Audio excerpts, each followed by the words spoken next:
All right, I'm Errington Thompson, and I have the good pleasure of introducing Carter Lebares. She is associate professor at University of California, San Francisco, and she has written a very, very interesting article on burnout and physician well-being. And I'd like to get into that. First of all, Dr. Lebares, how are you? I'm good. How are you? I am doing well. I'm doing well. We've both had relatively hectic days. We're going to take a deep breath, and we're going to kind of slide into this because we sent out a questionnaire to our members at the Southern Medical Association, and we asked them what did they want us to talk about on these podcasts. Um, I am a surgeon by trade, so I figured they wanted to talk about surgery things, and I know you'll be surprised that that's not what they wanted to talk about. They wanted to talk about physician burnout. That was by far the um, most requested topic. So, first of all, can you tell us what is physician burnout, and is this something new, or it's been around forever and we just didn't recognize it? Yeah, so there's a few ways to look at physician burnout. One is the strict definition that Christina Maslach has developed. She's the woman who invented, if you will, the Maslach burnout inventory, which is the most common measure that we use to evaluate the prevalence of burnout. And according to her, it's comprised of three things: emotional exhaustion, depersonalization, and low personal accomplishment. And, you can imagine what each of those domains represents. But in fact, it's a bit nuanced when you dig down into each of those parts, and they're not all equivalent. So as research about burnout has progressed, especially in the last 15 years, which is really when it's been a hot topic with a lot of emphasis, we've come to see that emotional exhaustion and depersonalization are very, very closely related. We're not quite sure which one comes first, but they are closely associated, whereas personal accomplishment is quite separate. Nevertheless, our jobs are complex, right? Like, we're not just motivated by one thing. We don't just deal with one thing. And so what makes our jobs important, good versus bad, is more than one thing. And so we think that emotional exhaustion and depersonalization are kind of reflections of having too much demand without enough resources. So that could be that you work harder than is humanly reasonable. It could be that you're being asked to do things that you can't or that you don't believe in. It could be that there's too many people or too few people trying to cover too much work, so on and so forth. Personal accomplishment is a little bit different, we think. We think that personal accomplishment is related to one's sense of fulfillment, purpose, meaning. And so that has a little bit more to do with the quality of the work we do, not the quantity. And so that has something to do with the richness of the relationships that are involved in our work between colleagues and between physicians and patients. So burnout is this measure, this kind of proxy, if you will, for the quality of how we experience the work we do, and if what we need out of our work matches up with what we've got. And when our needs outstrip what we're given, we get burnt out. So one of the things that is going around the internet is this idea of moral injury, and that moral injury may be one of the things that lead to this burnout. And it sounds to me like moral injury is a different term for that second category you were talking about. Mm-hmm. Um, and it seems to me like that's what people are talking about, where you know what you want to do, you know how to get it done, but there are institutional constraints, I guess you'd say, to hold you back. Um, For example, you know you need to keep a patient in the hospital another day, and you've got everybody calling you saying that this patient's time is up and they need to be discharged, um, and you'd rather not do that if you could if you could avoid it. Yeah. Yeah, well, I think we've all experienced that. You know, the one that I think of the most is the homeless man who came in, got an X-lap, had a huge zipper top to bottom, was still absolutely in the midst of recovering, who we were supposed to discharge out on the street on Christmas Eve. Right, right, And just every part of me as a physician, a human being, you know, my faith, everything about me just recoiled at that.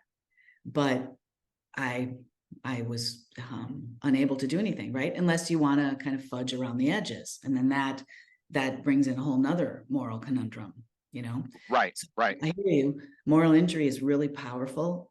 I think it's not surprising that it sort of arose out of studies in the military. And regardless of how you feel about the military or war or conflict, you know, people who go into the military go in out of a sense of honor and duty, wanting to protect and serve, just like the police. And that's very much akin to what we do. And then to suddenly be faced with horrors can just split you right down the middle as a person. So I do think moral injury is really important. I think it's an important thing for us to think about. And I think it adds layer of awareness about how deep and intensely held some of these wounds are to us.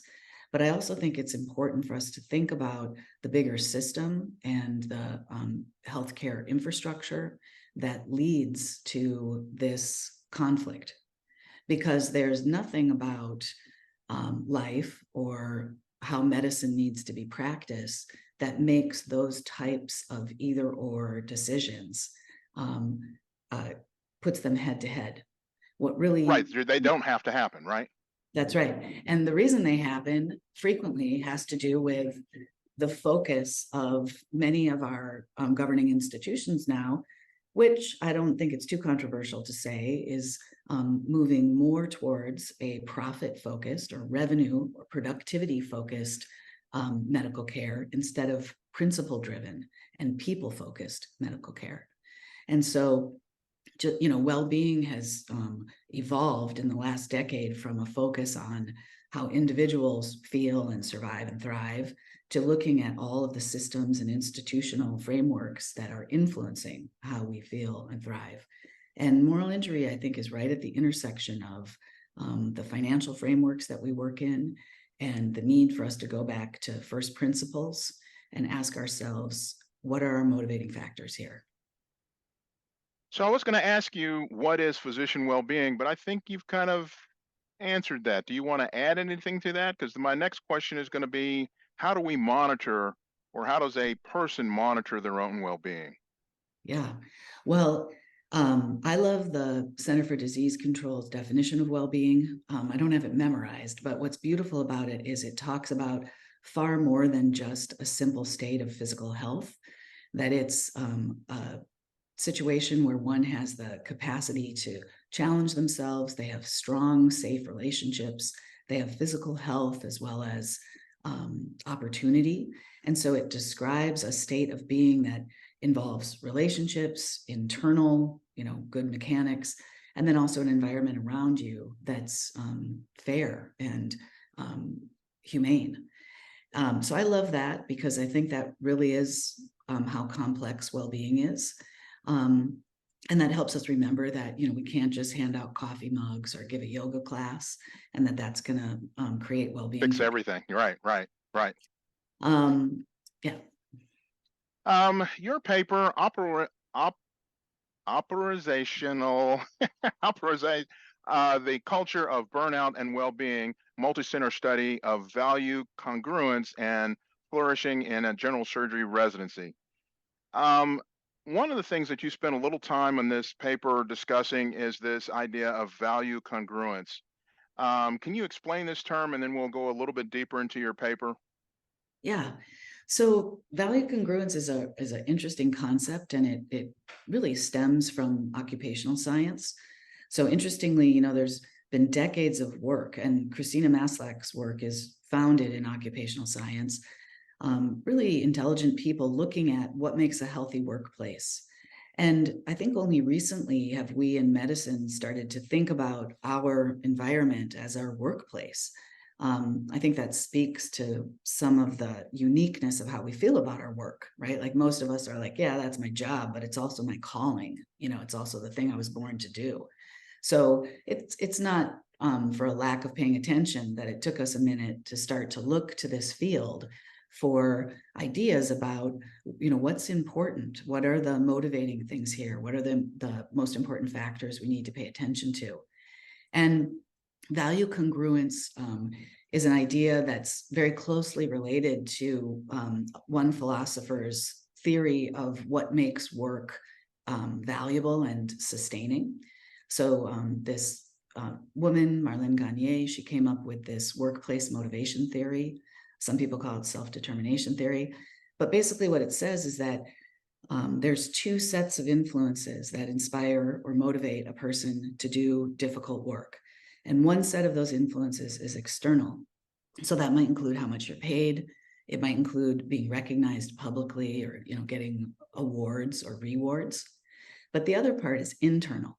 And those are intrinsic motivators. Those are things that really only you give yourself. And that's a sense of purpose, a sense of fulfillment, a sense of meaning to your work. Nobody else can give you that. And so value congruence, we think, sort of exemplifies job person fit on the level of beliefs, principles, how we feel about what's most important to us. So hearkening back to what we were talking about before, let's say the alignment of values saying that person and principle focused medical care is more important than productivity or profit focused medical care. So value congruence looks at that relationship between what a worker is there to do and what motivates them from the inside versus what an institution is there to actually do and what they're motivated from in the inside. The specific element of value congruence that we looked at in this paper had to do with trust and communication. And that's really a fundamental plank of believing in leadership and believing in the place where you work. So let's just go ahead and continue that thought. I may be wrong, but I think your paper suggests that there can be, or there has been, a disconnect between what a program director would want and what residents were actually expected to do or were doing. Is that kind of, or did I miss the whole thing? Because it's not the first time I've missed the whole thing in a paper. No, you got it right, but there's some nuances to it, and they're a little bit hard to pull out. But the upshot was we wanted to understand this thing about reward. So going back to emotional exhaustion, depersonalization, and personal accomplishment, we wanted to understand, like, what do those things really mean to residents? Like, what does it really mean to be fulfilled or have meaning or feel that you're accomplishing a purpose? And more importantly, not just like philosophically, what are your meanderings of your mind, but like on a day-to-day basis, like what interactions, what elements of your job give you that feeling? When it comes to demand, which we talked about is closely related to emotional exhaustion and depersonalization, well, which part of your work is demanding? Is it being late in a really exciting case on a patient that you've invested a ton of heart and soul in? Probably not. But is it staying late and missing your anniversary because you have to write the 15th note filled with a bunch of automatic blow-ins? Maybe, yeah. So we wanted to hear from the residents, which is which? Tell us your real experience. And so we asked a whole bunch of questions about this. And in the process of evaluating what they had to say in these interviews and open-ended questions and so on, we started to see this interesting concept come forward about being taken advantage of or being sort of belittled or mistreated or misled by them. And we weren't sure if it was the institution, the department, or the program directors, but it was powerful. And although those comments came up in only a fraction of the whole conversation, it was enough of a fraction to take note of And they were powerful enough comments that, especially in the era of COVID and such high attrition, we felt like they were really important to drill down on. So we did that. And what came out of this secondary analysis, focusing on values and alignment and trust, were these ideas of the well-being offerings that residents were experiencing in their own institutions, which were well-intentioned and often very generously resourced, kind of fell into these four categories of being inaccessible or considered inconsiderate, thought to be inauthentic, or just insufficient. And very briefly, those categories describe inaccessibility as a really great intervention, like a wellness half day, but one that residents feel they can't really take advantage of because they don't know who's going to take care of their service. They feel like they're going to come back on service after getting their teeth cleaned, and they're not going to have any control over the thing that they're responsible for that day. And so we've kind of set them up to fail, right? Are you going to go get your teeth cleaned, or are you going to fail in your sense of duty? Right. So it's inaccessible, you know. Some they thought were inconsiderate, and this was one category that had a lot to do with the program directors' differing perspectives. But the inconsiderate well-being offerings often focused on things that were mandatory. So, you know, these are adult learners, and there were many examples of them talking about feeling like when something was made mandatory, it was kind of infantilizing. And that was especially true in the area of well-being, because they feel like well-being is personal, right? You know, this is my business, what I do to take care of myself and feel good. And then to have that made mandatory and sort of public, if you will, felt insulting. So inconsiderate. Interesting. Yes. Yeah. And then inauthenticity was a category of comments that were scattered across institutions, where residents would talk about, we don't have enough PPE. We are working in these horribly high risk settings. There is nothing to support our moral injury during the height of COVID. And yet we're given these mugs that call us heroes. And it just feels like a complete dissonance between what we need and what we're actually experiencing, and then what you think is actually going to make us feel better, you know, Right. like a pack of M&Ms. And then insufficiency was just the expression that there's good stuff out there. It means something to us. It's helping us, but we just need more of it. So in regard to the program directors, what we found when we went back and interviewed them about these same concepts was that they frequently shared the feelings and the opinions of the residents about these very same issues. But the way to fix that issue was outside their control. So for instance, inaccessibility, you know, a program director can say, darn it, we're going to give you half a day off to go to the dentist. But then they only have so much power about how many mid-level providers can back you up or take care of stuff. You know, how many people can step in and make sure that you feel safe and comfortable leaving your duties for a few hours, because that stuff's outside their purview, their sphere of influence.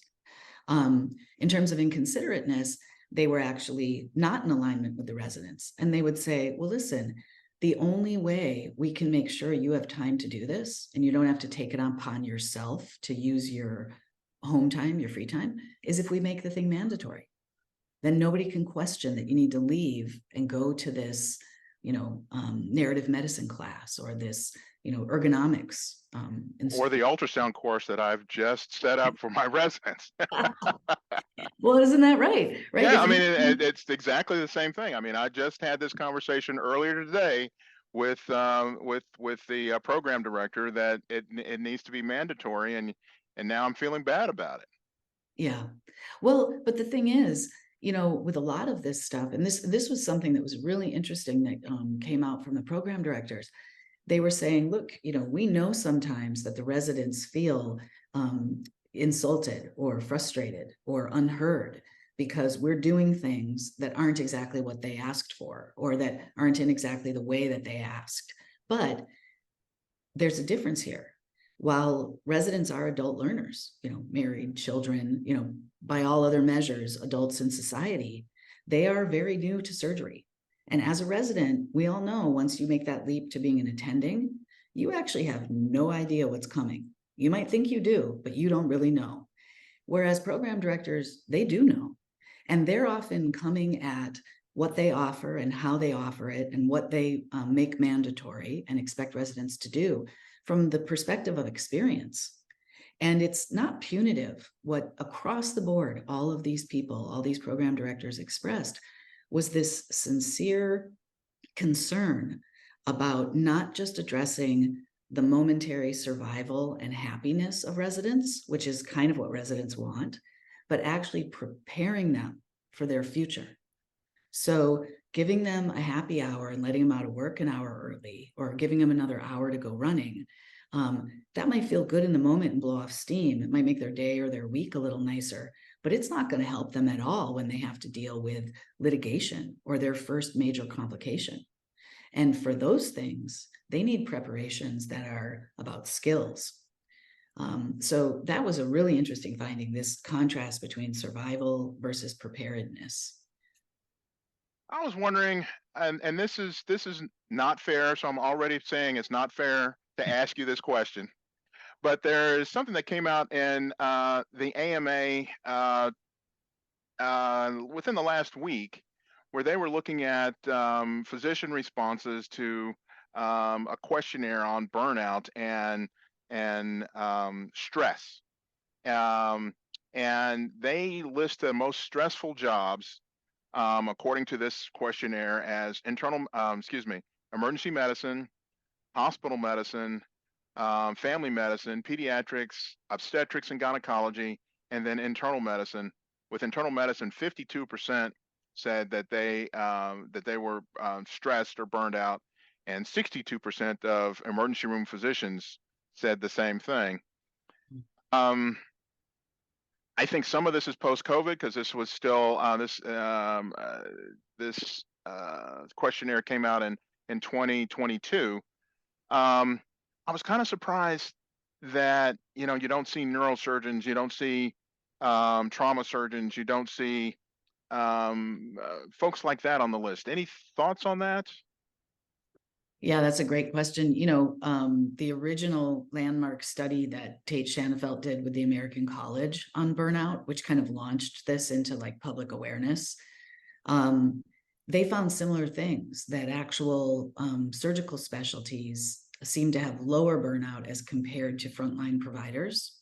And then within surgical specialties, those you might think that those who are most tied to the hospital or have arguably the most intense version of surgical profession, for instance, cardiothoracic surgeons, that they might have the worst burnout too. But that was in fact not what they saw.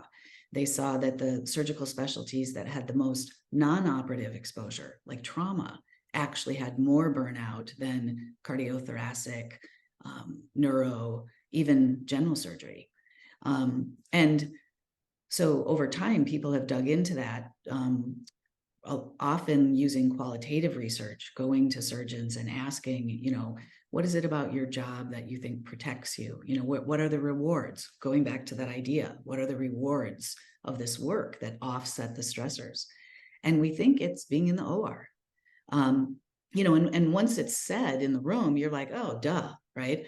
Yeah. Of course, we get into our flow. It's a quiet space. The work we do is hard, but we're there with our tribe. We're all focused on the same thing. There's kind of a singular investment and mind about what needs to happen. It's actually very peaceful. So And when you're taking out an appendix, right? You're taking out an appendix, you get it out, and you go, "Wow, it's done." Right. It's so satisfying. Let me see if we can take this paper and other things that you've talked about. How do we translate this into physicians who are out of residency, into some of the physicians that we see in this study that I just mentioned, family practitioners who have a 58% burnout rate, or internal hospitalists that have a 59%? How do we decrease their stress levels? How do we decrease burnout rates? Yeah.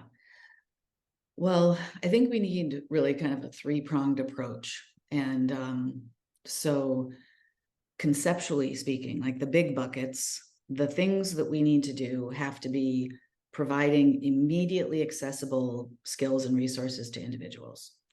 And the reason for that is not because it's individuals' fault, or individuals, if they get happy, are going to fix everything or feel like everything's fixed, but it's because, quite frankly, many of us are demoralized or furious or just frankly tired.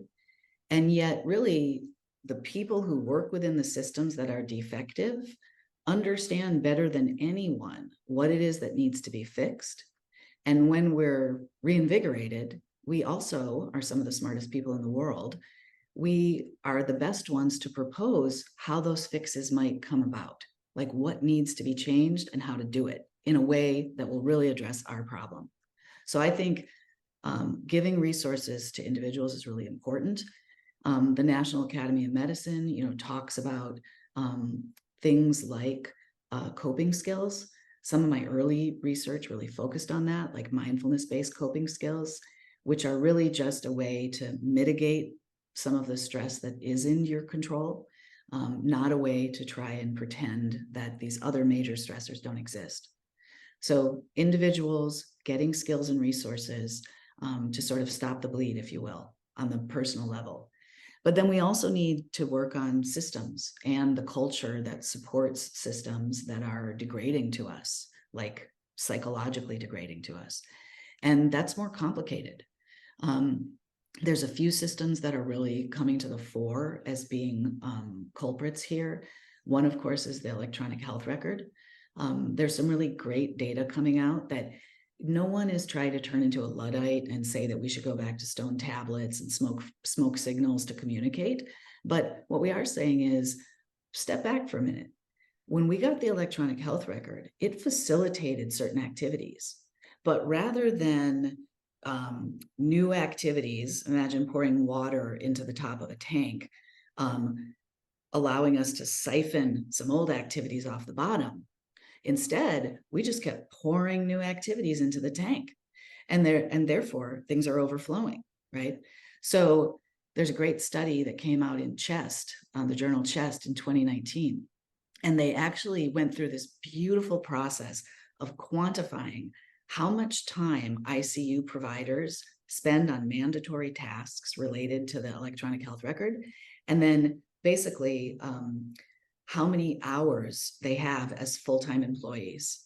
And essentially the summation was, but in like a beautiful evidence-based way, was that they're basically being asked to work better than the most high efficiency machines that we know exist.